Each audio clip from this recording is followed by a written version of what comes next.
Hello everyone, চলো দেখে নেবো আজকের ডেটে নো কন্টেক্ট সিচুয়েশনে তোমার পার্সন কল মেসেজ করবে কি করবে না আমরা দেখে নিচ্ছি। যদি তুমি ফার্স্ট টাইম আমার চ্যানেলে এসছো, চ্যানেলটাকে সাবস্ক্রাইব করতে একদমই ভুলবে না। ফার্স্ট টাইম এসছো তো, আর যারা বারবার আমার ভিডিও দেখছো, থ্যাংক ইউ সো মাচ। লাইভে এত ভালো রেসপন্স করবার জন্য থ্যাংক ইউ সো মাচ। চলো দেখে নেবো আজকের ডেটে তোমাদের এনার্জিস কেমন রয়েছে।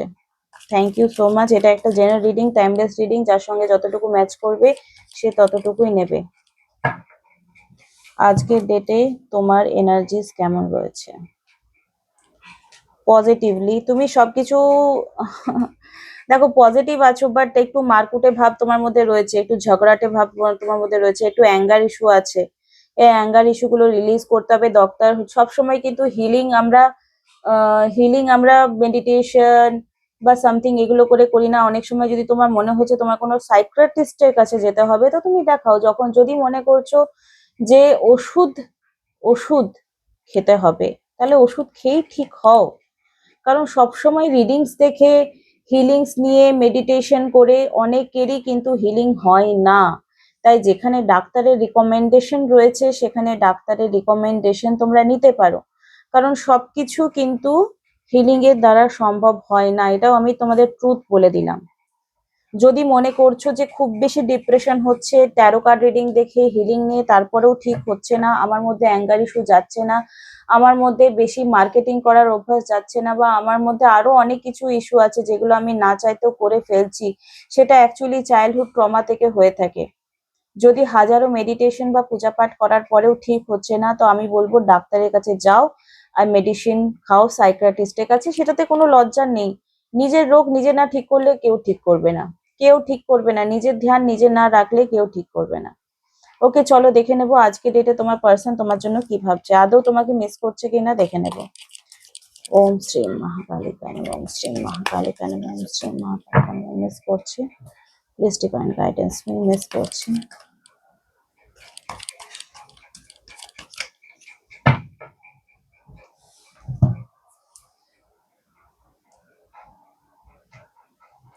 মিস করছে, ইয়েস, নো। স্যাড এনার্জি তো অবশ্যই আছে, মিসিং এনার্জি দেখা যাচ্ছে, মিসিং এনার্জি দেখা যাচ্ছে। ঠিক আছে, ডেফিনেটলি তোমাকে মিস করছে।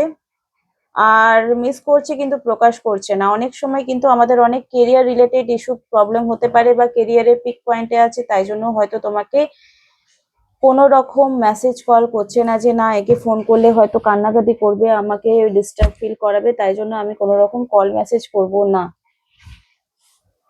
ঠিক আছে, এটাও হতে পারে যে তুমি ফোন করলে হয়তো বেশি কান্নাকাটি করছো, বেশি মেসেজ করছো, বেশি বিরক্ত করছো। তার প্রবলেম যদি বলার পরেও তুমি বুঝতে পারছো না, তাহলে সে কিন্তু তোমার থেকে পেছনে ফিরে যাবে। দেখো, লাভ রিলেশনে থাকার পর কিন্তু একে অপরকে বোঝাটা খুব বড় একটা রেসপন্সিবিলিটি হয়ে যায়। যদি একে অপরের প্রবলেমে একে অপরকে না বোঝো, তাহলে ওই রিলেশন শুধু ভালোবাসি ভালোবাসি বলে টেকে না। কিন্তু রিলেশনের যে বুনিয়াদি ব্যাপারটাই থাকে, যে খেয়ালি পোলাও না বানিয়ে একে অপরের সুখে দুঃখে স্পেস দেওয়া, একে অপরের দুঃখে সুখে পাশে থাকা। তো তোমার পার্সন যদি এই মুহূর্তে কেরিয়ারের জন্য তোমার সঙ্গে কোনো রকম কথা বলতে পারছে না, তো আমার মনে হয় তোমাকেও নিজের কেরিয়ারের উপর ধ্যান দেওয়া উচিত, কোনো রকম আর্গুমেন্ট না করে। কারণ তুমি আর্গুমেন্ট করতে ভালোবাসো, তাকে বোঝো না। তোমার মনে হয় একটা কল একটা মেসেজ যদি নাও হয়, তাহলে কি ভালোবাসাটা নষ্ট হয়ে যাবে?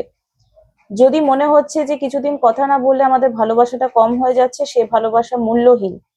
আমার মনে হয় যে ভালোবাসায় যদি পার্সেন্টেজ অনুযায়ী ক্যালকুলেটিভ করা হয়, যে হ্যাঁ আমি এতটা করেছি বলে ওকেও এতটা করতে হবে, না না না, এটাও কিন্তু ভুল ক্যালকুলেটিভ।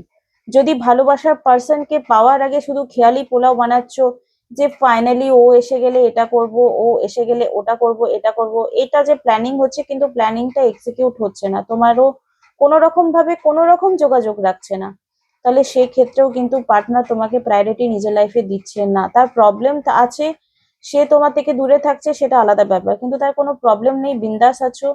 সেখানে ডিসরেসপেক্ট হচ্ছে একজনের। যেমন এখানে যদি কেরিয়ারের পিক পয়েন্টে থাকে, তাহলে একটা কথা বলে রাখি, তাহলে তো দুঃখ থাকার কোনো কারণ নেই। তাহলে তোমাকে কেন মেসেজ কল করছে না? তো তোমাকে বুঝতে হবে সে তোমাকে এতটা প্রায়োরিটি এই মুহূর্তে দিচ্ছে না।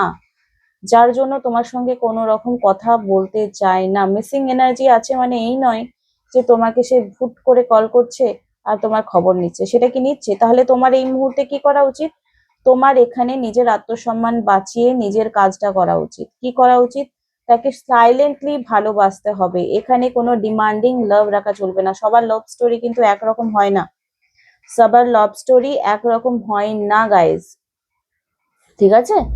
তো যদি তোমার পার্সন এই মুহূর্তে ভালো থাকা সত্ত্বেও তোমাকে কোনো রকম মনে করছে না, তো তোমার এখানে বোঝা উচিত যে তোমার গুরুত্ব কোথাও না কোথাও কম। তোমাকে এখান থেকে একটু হলেও সরে যেতে হবে। তোমাকে 10 কদম আগে আর আবার 20 কদম পিছিয়ে নিতে হচ্ছে, তাহলে তোমাকে এখানে পজ দিতে হবে, নিজের আত্মসম্মান বুঝে চলতে হবে। চলো দেখে নেব ডিপ ডাউন ফিলিংস কি। অনেক জ্ঞান দিয়ে দিলাম,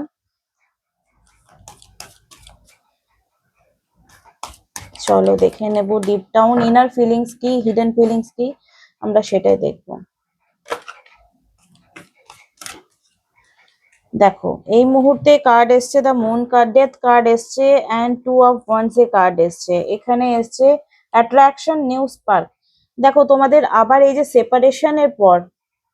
সেপারেশনের পর যে আবার তোমাদের কথা হবে, সব যোগাযোগ হবে, হবেই, সেটা কিন্তু একটা সুন্দরভাবে নতুন প্রেম অ্যাট্রাকশন হয়ে হবে। ঠিক আছে, তো এটা একটা গুড নিউজ। এই যে স্পেসটা দিচ্ছ, যারা যারা ফোন মেসেজ না করে নিজেদের মধ্যে ওটাকে ধরে রেখেছো, নিজের ভালোবাসার সম্মানটাকে রাখছো, তাদেরকে বলবো যে আফটার লং টাইম যখন তোমরা কন্ট্যাক্ট করবে আবার, তখন কিন্তু তোমাদের একটা নিউ অ্যাট্রাকশন ক্রিয়েট হবে, ঠিক আছে? সেটা নিয়ে কোনো নিউ স্পার্ক, নতুন একটা বিচলিত ভাব তৈরি হবে, মানে নতুন নতুন প্রেমে পড়লে যেটা হয়। কিন্তু তার জন্য তোমাদের একে অপরের সঙ্গে এখন একটা বিরহকালীন প্রেম চলছে। বিরহকালীন প্রেম, বিরহ যারা বলে না প্রেম সার্থক হয় না, সেরকম টাইপের। চলো দেখে নেব এই মুহূর্তে ইউনিভার্স তোমাদের জন্য কি গাইডেন্স দিচ্ছে। ইউনিভার্স তোমাদের জন্য কি গাইডেন্স দিচ্ছে, প্লিজ ডিভাইন গাইডেন্স মি।